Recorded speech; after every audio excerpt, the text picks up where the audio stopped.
नमस्कार, आप देख रहे हैं द हिंद 24 न्यूज और मैं हूं आपके साथ साक्षी निर्माण। आइए नजर डालते हैं आज की कुछ बड़ी खबरों की ओर। सूरत शहर की जानी मानी पटेल गायिका आरती सांगाणी ने ताबला उस्ताद देवांग गोहिल से प्रेम विवाह किया है, जिसे लेकर समाज और सोशल मीडिया पर विवाद बढ़ गया है। इस विवाद के बीच युवा पटेल नेता अल्पेश कथिरिया और आरती के पिता ने बयान जारी किए। आरती के पिता ने कहा, मैं अनुरोध करता हूं कि तुम वापस आ जाओ। समाज हमारा परिवार तुम्हारे साथ है। जो गलती हुई है उसे सुधार दो, अभी समय है, वापस आ जाओ। अल्पेश कथिरिया ने कहा कि आरती के माता पिता पिछले 10 दिन से बेटी के लिए अत्यंत चिंतित हैं। उन्होंने बताया कि बेटी सीधे अपने माता पिता से बात करने के बजाय सोशल मीडिया के माध्यम से वीडियो पोस्ट करके जवाब दे रही है, जो परिवार के लिए दुखद और झटका देने वाला है। अल्पेश कथिरिया ने आगे कहा कि सफलता के पीछे समाज और परिवार का बहुत बड़ा योगदान होता है। सामाजिक व्यवस्था को बनाए रखने के लिए प्रेम विवाह में माता पिता की सहमति आवश्यक है। जय माताजी, जय खोडियारमा। હું આરતી સાંગાણી અને મારા જીવન સાથી દેવાંગ ગોહિલ આ વિડીયો દ્વારા આપ સૌને અપીલ અને નમ્ર વિનંતી કરીએ છીએ કે હાલ સોશિયલ મીડિયાની અંદર જે રીલ્સ, કોમેન્ટ્સ અને પોસ્ટ ચાલી રહ્યા છે એનાથી અમને તો કોઈ વિરોધ નથી, પણ અમે બંને એકબીજાને સમજીએ છીએ, ખુશ છીએ અને એકબીજાને ખૂબ પ્રેમ કરીએ છીએ। અને પ્રેમ કરવો એ શું કંઈ ગુનો છે?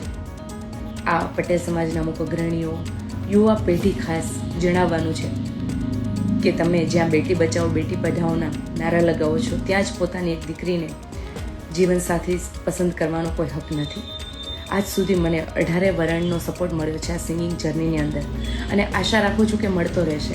પણ અમે જે આ કાર્ય કર્યું છે એનાથી ઘણા લોકોને દુઃખ થયું છે અને પોતાની લાગણી દુભાણી છે, તો એનાથી હું દિલથી માફી ચાહું છું અને આશા રાખું છું કે અમારા આ આઝાદી જીવવાના હક અને અધિકારને આપ લોકો સમજશો।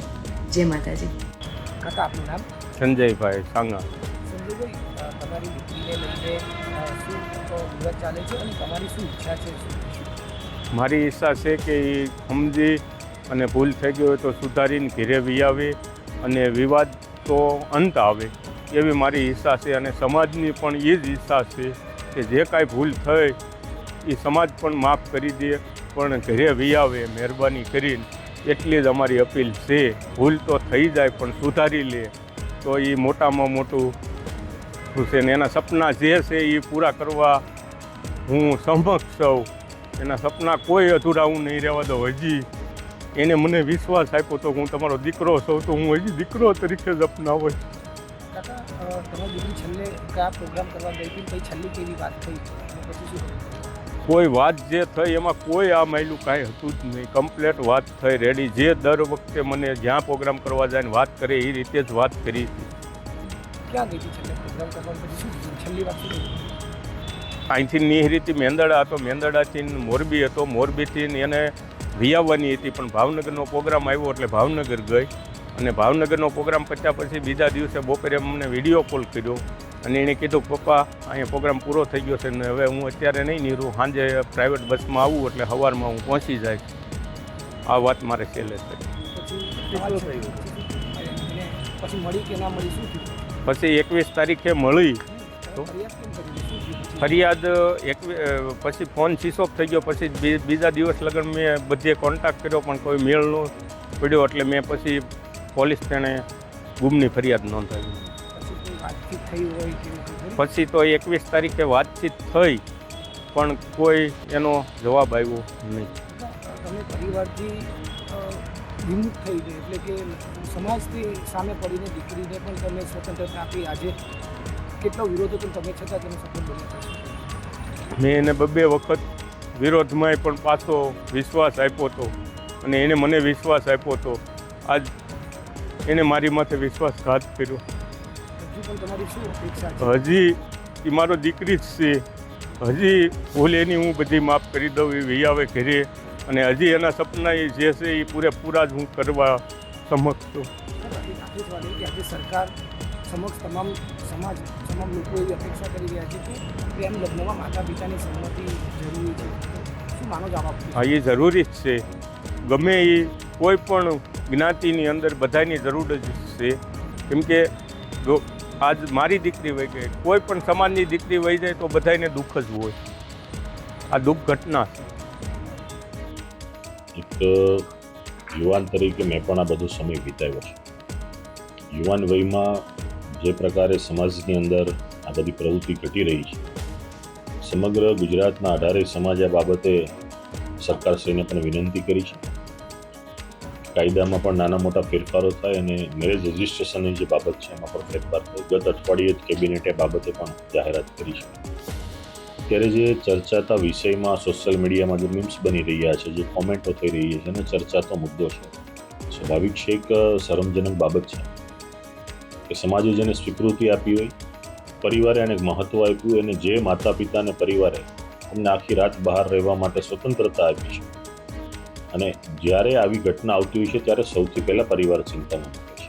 આજે એમના માતા પિતા, એમના કાકા, એમના ભાઈઓ, બહેન, પરિવાર ખૂબ શરમજનક પરિસ્થિતિ અનુભવે છે અને ચિંતામાં. એટલે આ કોઈ મારી ચિંતા હોય એવો વિષય નથી, એમના પરિવારની ચિંતા છે. તો સ્વાભાવિક છે કે સમાજ આ બાબતમાં ચિંતા અનુભવતો હોય છે. જ્યારે કોઈ પણ જાહેર જીવનની વ્યક્તિ હોતી હોય છે, એની દરેક બાબતની પબ્લિકમાં જે પણ વધારે વ્યક્તિ જતી હોય છે એની નોંધ લેવાતી હોય છે. તો આવી વ્યક્તિ જ્યારે આ પ્રકારનું પગલું ભરે છે તો એની ટીકા ટિપ્પણી ચર્ચા થવાની છે. ઘણાને આ નિર્ણય મંજૂર પણ હોઈ શકે, બીજી વ્યક્તિઓ બહારની ત્રાહિત વ્યક્તિ હું તો કહું છું, અને એને મંજૂર ના પણ હોઈ શકે, હોઈ પણ શકે. પણ મંજૂર કે ના મંજૂરનો વિષય એના પરિવારે નથી કરવાનો. ત્યારે એના પરિવારને આ વસ્તુ પસંદ પણ નથી, ખૂબ ચિંતામાં પણ છે, અને પોતાના જે પણ પ્રયાસો કરવાનો પ્રયાસ પણ કરે છે. ગત 17 તારીખે એમના પિતાએ ગુમ થયાની કાપોદ્રા પોલીસ સ્ટેશનમાં અરજી આપી છે. આજ દિન સુધીમાં 17 તારીખથી આપણે ગણી લઈએ તો આજે 10 દિવસ જેવો સમય થયો છે. 10 દિવસના સમયગાળામાં પરિવારને મળવું નહીં, વાતચીત ન કરવી. જે આપણને જન્મ આપે છે એવા માતા પિતાથી પણ આપણે જો વાતચીત કે દૂર રહેતા હોય અને મળી પણ ન શકતા હોય તો એ ખૂબ ગંભીર પરિસ્થિતિ ઊભી થઈ ગઈ. અને આ પ્રકારની પ્રવૃત્તિઓથી બીજી કોઈ પણ દીકરીઓને પણ એના પિતા કે માતા પિતા કે એનો પરિવાર રેસ્ટ્રિક્શન વધારે છે કે આટલી સ્વતંત્રતા આપવા હોવા છતાં પણ જ્યારે તમે આવું પગલું ભરો છો. બીજો એક સવાલ પણ સામે આવતો હોય છે કે શું એની મરજીથી લગ્ન કરી શકે નહીં? તો આમાં મારો સ્પષ્ટ જવાબ છે કે દરેકને પોતાની મરજીથી લગ્ન કરવાનો રાઇટ ટુ મેરેજનો અધિકાર છે, બંધારણીય અધિકાર છે, એમાં કોઈ ના પણ ન હોય છે. પણ જ્યારે તમે પરિવારે એટલી મજબૂતાઈ આપી છે, સ્વતંત્રતા આપી છે, તમે એક દીકરી તરીકે સમાજમાં પોતાના પગ પર ઊભા થઈ અને એક રેવન્યુ ઇન્કમ ઊભી કરી શકો છો, એટલી તમારી તાકાત છે, ત્યારે મેરેજની બાબતમાં પણ પરિવારની સાથે ઊભું રહેવું એટલા માટે આવશ્યક છે કે આ પરિવારે તમને સહકાર આપ્યો છે ત્યારે આપણે આગળ આવ્યા છે. અને આવી વ્યક્તિઓનાથી બીજી દીકરીઓ પણ અસર થતી હોય છે, કેમ કે ફ્રીડમ અને ફ્રીયાલિટી બેના વચ્ચે બહુ ડિફરન્સ છે. જ્યારે ફ્રીડમ એમના પરિવાર આપે છે એનો તમે ફ્રીયાલિટી તરીકે દુરુપયોગ કરો છો તો ફ્રીડમ ઉપર સવાલ ઊભા થવાના છે. એટલે આનાથી દરેક લોકોએ જાગૃત રહેવું જોઈએ. કાયદામાં સમયાંતરે ફેરફાર કરવા માટેની અમે માગણી ઘણા સમયથી કરીએ છીએ, પરંતુ આ પ્રકારની જ્યારે ઘટના ઘટે છે ત્યારે ફ્રીડમ ઉપર ચોક્કસ સવાલ ઊભશે, દીકરી ઉપર પણ સવાલ ઊભા થશે, અને સમાજમાં થતા આવા પ્રેમ લગ્ન ઉપર પણ સવાલ ઊભા થશે. देखते रहिए द हिंदू 24 न्यूज.